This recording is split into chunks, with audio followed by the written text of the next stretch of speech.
Caccia al pirata della strada che ha travolto e ucciso un cicloturista di 75 anni svizzero. La tragedia all'alba di oggi a Lendinara in provincia di Rovigo, indagano i carabinieri. Prima applicazione nella Marca trevigiana di una misura di prevenzione patrimoniale, sequestrato un terreno di proprietà di un 43enne conosciuto come il re delle truffe. Appartamento in fiamme stamane a Cittadella, 2 dei 5 residenti sono finiti all'ospedale intossicati dal fumo, a causare il rogo un cortocircuito. Truffa del Postamat, 2 denunciati nel Basso Vicentino vendevano su un sito web elettrodomestici, raggirato un 39enne di Sarego. Tutto pronto per la manifestazione di domani contro le grandi navi dopo l'incidente di domenica alla Giudecca, intanto continuano le polemiche tra Venezia e Roma. Non c'è davvero più limite alla maleducazione dei turisti cafoni a Venezia. In un negozio alcune turiste straniere hanno utilizzato un camerino come una toilette.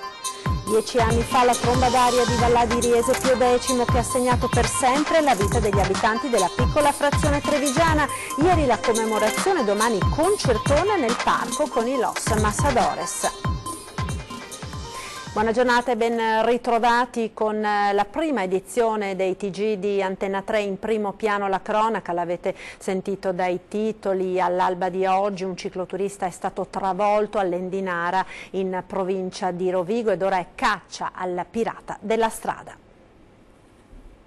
Travolto da un automobilista che subito dopo l'incidente è fuggito senza prestare soccorso, è morto così all'alba di oggi a Lendinara Riccardo Ferrari, 75enne cicloturista residente in Svizzera. L'uomo stamane alle 5:30 era in sella alla sua bicicletta e percorreva la regionale 88 quando è stato tamponato da una vettura. Nell'urto violento l'uomo è stato sbalzato di sella ed è piombato sull'asfalto. A nulla sono valsi i soccorsi dei sanitari del 118 intervenuti sul posto assieme ai carabinieri di Rovigo, ed ora è caccia al pirata della strada che dopo aver provocato il tragico incidente non si è fermato a soccorrere lo sfortunato cicloturista.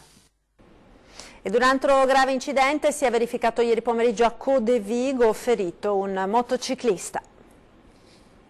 Grave incidente giovedì pomeriggio a Codevigo lungo la strada statale 16 al confine con la provincia di Venezia. Secondo la ricostruzione della polizia stradale, una Opel guidata da un 25enne di Curtarolo avrebbe improvvisamente fatto inversione a U, mentre però sopraggiungeva una moto che inevitabilmente si è scontrata con la vettura. Alla guida della Yamaha un 38enne di Campolongo Maggiore che ha riportato una frattura alla gamba. Sul posto sono intervenuti i vigili del fuoco, i sanitari da Chioggia e l'I di soccorso insieme alla polizia di Piove di Sacco. Prima applicazione in provincia di Treviso di una misura di prevenzione patrimoniale, sequestrato un terreno di proprietà di un 43enne conosciuto come il re delle truffe. Ci aggiorna al telefono Lina Paronetto. Buongiorno Lina. Sì, buongiorno. Il profilo criminale di questo 43enne italiano era stato approfondito dalla polizia. Ora la Guardia di Finanza, a carico di quello che viene conosciuto come il re delle truffe, ha emesso una misura di prevenzione patrimoniale che è stata applicata per la evidente sproporzione tra i redditi dichiarati da questo soggetto residente in provincia di Treviso e la sua effettiva capacità economica. Il sospetto qual è? Chiaramente che questo soggetto viva almeno parzialmente del provento delle truffe che continuamente mette in atto. E dunque cosa è successo? Le Fiamme Gialle hanno posto sotto sequestro un terreno agricolo del valore stimato di circa 50.000 euro, che è stato dunque sequestrato ai fini della confisca. Dunque una misura di prevenzione patrimoniale che si basa sulle disposizioni del codice antimafia. Questo soggetto annovera numerosi precedenti penali per reati contro il patrimonio. Gli accertamenti patrimoniali eseguiti dalla Divisione Anticrimine della Questura e poi dalla Compagnia della Guardia di Finanza di Treviso hanno permesso di mettere in luce la pericolosità economico-finanziaria di questo soggetto per condotta e tenore di vita. il Tribunale di Venezia, condividendo questa ricostruzione, ha emesso un apposito decreto di sequestro di prevenzione. E quindi la misura appunto su questo terreno che risulta anch'esso essere una proprietà sproporzionata al reddito del soggetto. Questo risultato, secondo gli inquirenti, secondo le forze dell'ordine, testimonia anche l'efficacia del lavoro in sinergia svolto nella Marca da Guardia di Finanza e Polizia di Stato. Per il momento è tutto, ulteriori dettagli nelle edizioni serali del nostro telegiornale. Per ora restituisco la linea. Ancora cronaca, 2 intossicati per il fumo a causa di un incendio divampato questa mattina in un appartamento a Cittadella. Incendio questa mattina a Cittadella, in via delle Signore. Paura per le fiamme in un appartamento abitato da una famiglia di 5 persone. Il rogo si sarebbe scatenato per motivi di natura elettrica. Un cortocircuito ha innescato le fiamme che hanno provocato un fumo denso che ha saturato l'aria dei locali. Sul posto i vigili del fuoco che hanno domato l'incendio e i carabinieri che hanno svolto i rilievi. Il personale del SUEM 118 ha preso in cura 2 intossicati portandoli al pronto soccorso di Cittadella per i primi accertamenti. E sono al lavoro dalla mezzanotte i vigili del fuoco intervenuti da Bassano e Vicenza per spegnere un pauroso incendio divampato in via Anconetta a Marostica, andata completamente distrutta una tensostruttura dove era stoccato il fieno in fiamme, 300 rotoballe, 1200 quintali di foraggio. Nel rogo è rimasto distrutto anche un trattore, i danni all'azienda agricola sono ingenti. Truffa del Postamat, 2 denunciati nel Basso Vicentino. Sentite cosa è successo.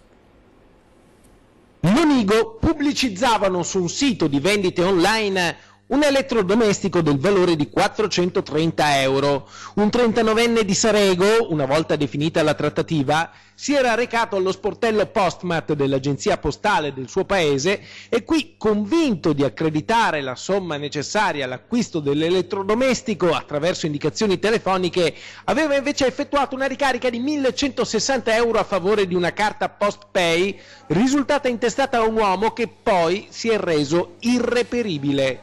I carabinieri della stazione di Lonigo si sono attivati. Gli investigatori sono risaliti a un 52enne e a un 20enne, entrambi residenti a Taranto. Sono stati denunciati per truffa in concorso. Nel veneziano ora è stato trovato il responsabile dello stupro al Molo 5 di Marghera. Si tratta di un minorenne con precedenti penali a carico. Sentiamo. A distanza di poche settimane, gli agenti della squadra mobile di Venezia, coordinati dalla Procura del Tribunale dei Minori, hanno individuato il presunto autore della violenza sessuale a danno di una 18enne avvenuta nel giardino della discoteca Molo 5 di Marghera nella notte tra il 19 e il 20 maggio. È un 15enne del posto con numerosi precedenti penali commessi in concorso con coetanei, soprattutto reati contro il patrimonio. Le indagini sono iniziate dopo la denuncia sporta dalla ragazza che si era presentata al pronto soccorso di Mestre e con i genitori aveva raccontato il fatto. A confermare la versione, le registrazioni delle telecamere di videosorveglianza del locale che avevano inquadrato i momenti in cui i giovani si appartavano. Questa notte il 15enne è stato arrestato e portato nel penitenziario di Treviso. Il Molo 5 resta chiuso come da provvedimento ordinato dal questore Masciopinto. Intanto il GIP del Tribunale dei Minori ha deciso di inasprire le misure cautelari dei 2 degli adolescenti coinvolti nell'operazione di contrasto alle baby gang. Il trevigiano, arrestato con 200 grammi di marijuana in casa, che inizialmente aveva avuto gli arresti domiciliari, è stato invece portato in comunità. L'altro, tra gli autori della tentata rapina a un bengalese per strada a Mestre, è stato invece trasferito dalla comunità al carcere. Il giudice ha deciso così per la cattiva condotta tenuta nella struttura d'accoglienza. E restiamo a Venezia, dove ormai è tutto pronto per la manifestazione di domani contro le grandi navi dopo l'incidente che si è verificato domenica alla Giudecca. Sentiamo quindi le ultime novità al telefono da Ilaria Marchiori. Buongiorno. Buongiorno da Venezia, conto alla rovescia per la manifestazione contro le grandi navi che si svolgerà domani dopo l'incidente avvenuto domenica scorsa e e le conseguenti polemiche che hanno tenuto banco non solo durante questa settimana alla luce di quanto accaduto alla Giudecca, ma anche da tempo perché se ne discute da moltissimo in Laguna. Abbiamo intenzione di fare un corteo che partirà alle 16 dalle Zattere e poi attraverso l'Accademia e Campo Sant'Angelo arriverà in piazza San Marco, ha dichiarato Tommaso Cacciari, leader dei No Grandi Navi. Questo abbiamo chiesto a questore prefetto, continua con un appello firmato dalla società civile veneziana, uomini e donne, artisti, intellettuali che lottano per la difesa della città. Il prefetto però ha replicato che la decisione sarà presa proprio oggi durante il Comitato per la Sicurezza Pubblica. È una decisione da prendere tutti insieme, ha dichiarato Zappalorto. Ho ricevuto la richiesta ufficiale da parte dei comitati e la valuteremo. Fatto sta che comunque finora, lo ricordiamo, nessuna manifestazione ha avuto l'ok per l'utilizzo di piazza San Marco come palcoscenico ed è proprio questo che la prefettura e gli altri responsabili della sicurezza a Venezia stanno valutando per evitare che ci siano scontri o comunque episodi particolari durante l'appuntamento di domani, che comunque sappiamo richiamerà in Laguna migliaia di persone. Non ci resta dunque che attendere di conoscere la decisione e che probabilmente sarà resa nota durante i telegiornali di questa sera. Da Venezia è tutto, restituisco la linea allo studio. Grazie a Ilaria Marchiori, e restiamo in centro storico a Venezia perché non c'è davvero più limite alla maleducazione di certi turisti caffoni a Venezia. Sentite che cosa è accaduto in un negozio dove alcune turiste straniere hanno utilizzato un camerino come fosse una toilette. Ci aggiorna al telefono Ferdinando Garavello. Buongiorno da Venezia, dove continua ad alzarsi l'asticella del turismo caffone. Dopo i bivacchi nelle calli, i bagni in Canal Grande e i tuffi dei ponti, ora c'è anche chi ha ben pensato di utilizzare il camerino di un negozio come una toilette. È successo qualche giorno fa in una bottega d'abbigliamento a 2 passi da Rialto, nel bel mezzo del flusso turistico più importante della città lagunare. I contorni della vicenda sono ancora da ricostruire in modo esatto, dato che la cosa non è sfociata, almeno per ora, in una segnalazione alle forze dell'ordine. Però se ne fa un gran parlare in queste ore a Venezia. In soldoni è successo questo: la commessa di un negozio, facendo il normalissimo giro di ricognizione fra i camerini per raccogliere i vestiti in prova lasciati dalle clienti, ha scoperto che una delle stanzine di prova era stata utilizzata come toilette da qualcuno che aveva perfino utilizzato un vestito della boutique per darsi una pulita prima di tornare a visitare la città. A terra c'era infatti un capo di vestiario lordo di feci, per non parlare della situazione che potete benissimo immaginare. La commessa ha dovuto armarsi di mocio e secchio, poi ha avuto anche il tempo di ripensare ai clienti che le erano passati sotto il naso, e pare che le indiziate siano alcune giovanissime turiste straniere. Non è la prima volta che una cosa simile succede a Venezia, ma se l'estate comincia così, il livello della cafonaggine turistica è destinato quest'anno a raggiungere vette preoccupanti.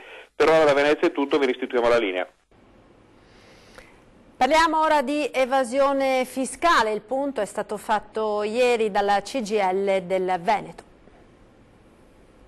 Il Veneto sembra costellato da imprenditori umili con un reddito medio di appena 23.173 euro, che superano di soli 1.800 euro all'anno la media dei lavoratori dipendenti, una media peraltro già ridimensionata da una quota significativa di part-time, lavori a termine e stagionalità. E ancora, in una regione ricca come la nostra, solo l'1,5% dei contribuenti IRPEF dichiara un reddito superiore ai 100.000 euro. Cifre diffuse dalla CGIL del Veneto, che ha affrontato la questione a Venezia in un attivo di 500 delegati provenienti da tutta la regione, arrivando ad una conclusione. Noi abbiamo una realtà che ogni anno produce qualcosa come 9 miliardi di euro di evasione fiscale, e questo è un fatto inaccettabile. È un fatto inaccettabile innanzitutto perché poi carica tutta la pressione fiscale su una parte di cittadini, a cominciare dai lavoratori e dai pensionati che, come è noto, le tasse le pagano fino all'ultimo centesimo. Ma è inaccettabile anche perché rappresenta un fattore distorsivo dell'economia, della stessa concorrenza leale e trasparente. Gli oltre 9 miliardi di imposte evase stimate in Veneto dalla CGIL pesano per l'8,5% sulla quota di evasione nazionale, in una regione che produce il 9,3% del PIL italiano. Mi viene in mente tutto il settore ad esempio degli appalti, subappalti, che è un modello di impresa che oltre a sfruttare il lavoro, oltre ad abbassare la qualità anche dei servizi, è anche occasione per evadere contributi e tasse. Abbiamo delle vere e proprie fabbriche di evasione che sono state scoperte dal meritorio lavoro della Guardia di Finanza, delle forze di polizia. Abbiamo anche un problema di infiltrazioni criminali, perché l'evasione è il terreno più fertile per così dire determinare anche l'insediamento di queste realtà. La CGIL chiede più lotta all'evasione fiscale e una rimodulazione dell'IRPEF che abbassi la tassazione sui redditi da lavoro e da pensione. Bocciata invece la flat tax che oltre a gravare sul bilancio dello Stato, secondo la CGIL penalizzerebbe i redditi sotto i 10.000 euro con vantaggi direttamente proporzionali al crescere della ricchezza.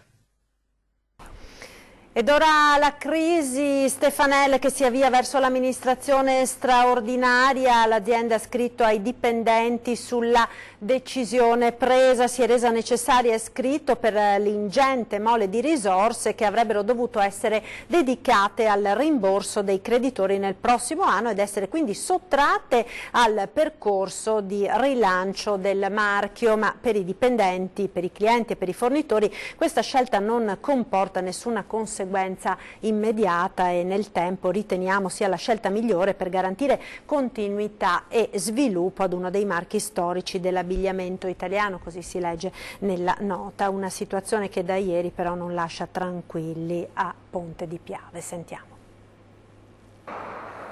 Si va sempre più in salita la strada per il risanamento del gruppo Stefanel. Oggi la Borsa Italiana ha emanato un provvedimento di sospensione della quotazione del titolo in borsa, sino a nuova comunicazione, dopo aver bloccato ieri in via preventiva le negoziazioni delle azioni ordinarie e risparmio. Questo a seguito della presa di posizione del Consiglio di amministrazione, che ieri ha di fatto gettato la spugna nel percorso del concordato preventivo, rimettendo ogni gestione al Tribunale. Tutto questo dopo aver sondato il mercato e aver constatato che non ci sono interlocutori interessati a investire nell'azienda di Ponte di Piave. Un'evoluzione confermata anche dal Ministero per lo Sviluppo Economico, che dice di essere stato informato degli sviluppi dalla società, aggiungendo che si continuerà a lavorare in sinergia con le parti coinvolte in questi mesi dal tavolo della crisi, al fine di tutelare i lavoratori, il patrimonio produttivo e commerciale, che rappresentano gli asset fondamentali per il rilancio di un'azienda in difficoltà economiche da qualche anno. Ora in ballo ci sono 200 posti di lavoro, dei quali 60 a Ponte di Piave. Per molti è il segnale definitivo del declino dello storico marchio di maglieria e moda gestito dal fondo Oxy Capital, che aveva già salvato la veronese Ferroli e l'Olio Dante, e in quota parte anche dallo storico patron Giuseppe Stefanel. A gennaio i numeri del bilancio erano impietosi, quasi 30 milioni di euro di indebitamento a fronte di un patrimonio complessivo non superiore ai 7 milioni e mezzo. Ora la palla passa al Tribunale di Treviso e l'amministrazione straordinaria con la dichiarazione dello stato di insolvenza, termini che si commentano da soli. Ed ora linea alla regia, ci fermiamo per qualche istante di pubblicità, tra poco restate con noi.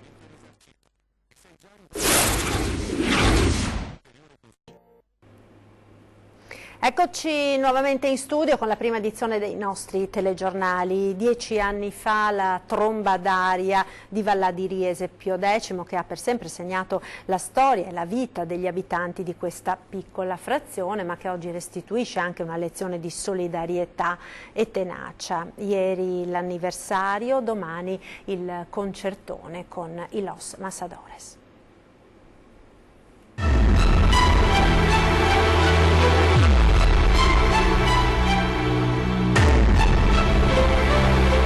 È un'esperienza che non auguro a nessuno proprio, in nessuna maniera. La mia azienda è stata azzerata, rasa al suolo, quindi dopo 27 anni di lavoro abbiamo dovuto ripartire da capo.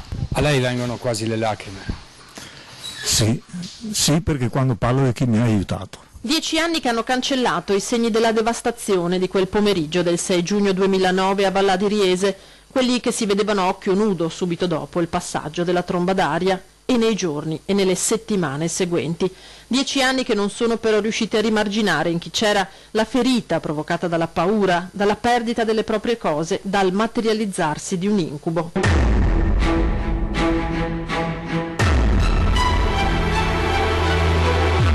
Ogni volta che è brutto tempo, insomma, si ha paura. È un problema, specialmente mia figlia vuole andare via.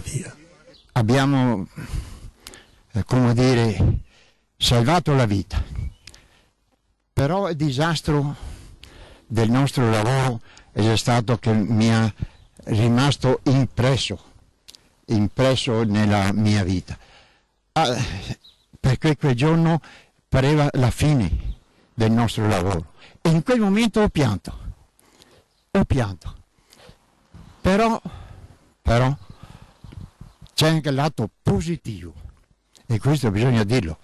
Lato positivo che abbiamo avuto dopo la sventura, siamo stati abbracciati da molta gente. I tanti che si sono rimboccati le maniche, che in quei giorni, nei sabati e nelle domeniche seguenti sono tornati a dare una mano, alpini, protezione civile, volontari di ogni genere, ditelo, ci ripetono le persone che incrociamo, che ringraziano anche le istituzioni per la vicinanza seguita al disastro. I danni economici sono stati in gran parte ripianati dai contributi arrivati grazie allo sforzo del Comune di Riese e della Regione Veneto. Rialzarsi da quell'inferno è stato alla fine possibile. Sicuramente la gestione del posto trombadario è stata buona, quindi possiamo dire che il paese si è risollevato, quindi noi possiamo dire che la gestione è stata ottimale del post trombadario. Vallà, 10 anni dopo, restituisce una lezione che qui tutti hanno imparato. Quello che ci resta di questa trombadaria, oltre alla paura di quel momento, è stato un grande senso di comunità che ci ha fatto capire che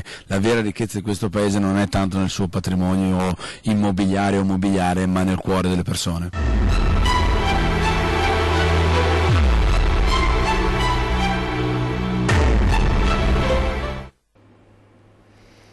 Ed ora torniamo in centro storico a Venezia perché è stata presentata a Ca' Farsetti la 45esima edizione della Voga Longa, rappresentate 33 nazioni da tutti e 5 i continenti.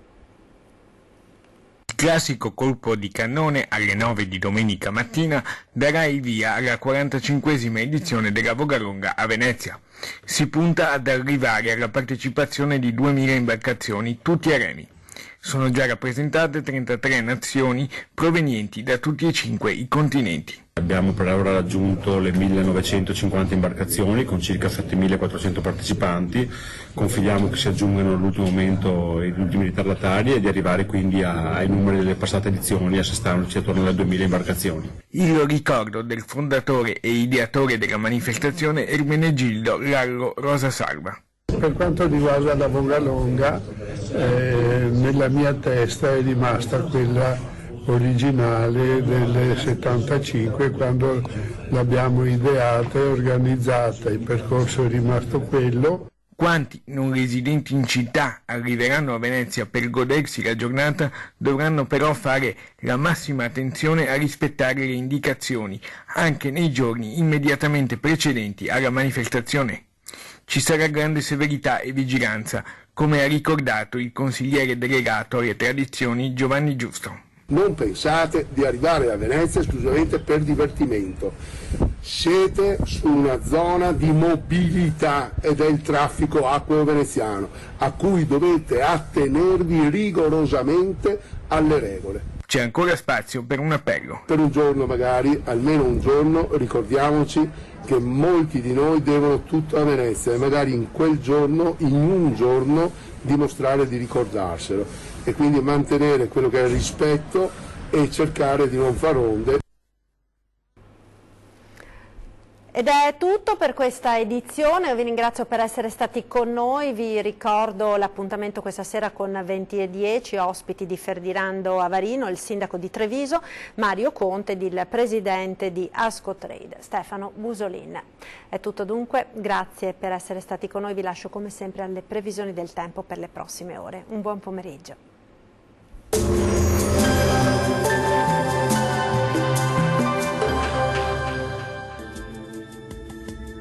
Ben ritrovati al meteo.